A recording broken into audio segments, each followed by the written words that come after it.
প্রিয় দর্শক, আসসালামু আলাইকুম। গত জুলাই আগস্টে ঘটে যাওয়া গণঅভ্যুত্থানের পর বাংলাদেশের রাজনীতিতে যে কথাটি সবচেয়ে বেশি আলোচনা হচ্ছে সেটি হচ্ছে -2 ফর্মুলা। -2 ফর্মুলা সূত্রপাত হয় বিগত 111 সরকারের সময়ে, বিগত সেনা সমর্থিত তত্ত্বাবধায়ক সরকারের সময়ে। ওই সময়ে বাংলাদেশের দুই বৃহৎ রাজনৈতিক দল আওয়ামী লীগ এবং বিএনপির প্রধান দুই নেত্রীকে রাজনীতি থেকে মাইনাস করার জন্য উদ্যোগ গ্রহণ করা হয়েছিল, যা মূলত -2 ফর্মুলা নামে পরিচিত।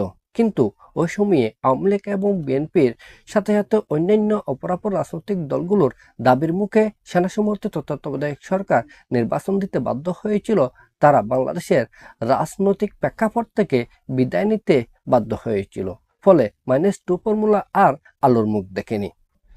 কিন্তু গত জুলাই আগস্টে ঘটে যাওয়া গণঅভ্যুত্থানের মাধ্যমে বাংলাদেশের রাজনীতি থেকে আওয়ামী লীগ এবং আওয়ামী লীগের প্রধান নেত্রী শেখ হাসিনার বিদায় হয়েছে বলে ধারণা করা হচ্ছে, যাতে করে বাংলাদেশের সাধারণ জনগণের মাঝে এই ধরনের পারসেপশন তৈরি হয়েছে যে -2 ফর্মুলার 50% বাস্তবায়ন অনায়াসে হয়ে গেছে, বাকি 50% এখনো পর্যন্ত অবাস্তবায়ন অবস্থায় রয়ে গেছে।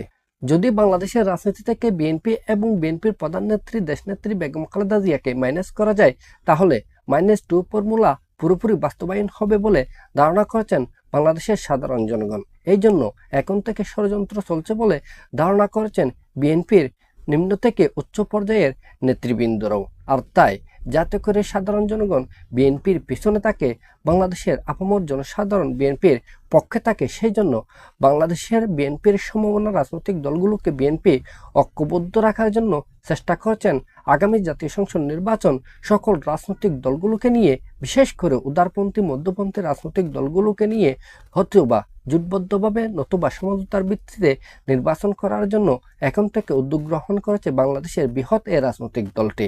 আর যদি করে জনগণের প্রত্যক্ষ ভোটে নির্বাচিত হতে পারে, তাহলে আগামী দিনে সরকার বিএনপির একক সরকার হবে না, সকল রাজনৈতিক দলের সমন্বয়ে হবে জাতীয় সরকার। যে জাতীয় সরকার বিএনপির প্রণীত 31 দফা সংস্কার কার্যক্রম পরিচালনা করবে। আর এই জন্য বলা হচ্ছে আগামী দিনে সরকার বিএনপির একক সরকার হবে না, হবে জাতীয় সরকার। আমাদের পরবর্তী ভিডিও পাওয়ার জন্য আমাদের এই চ্যানেলটি সাবস্ক্রাইব করবেন। সবাইকে ধন্যবাদ। আসসালামু আলাইকুম।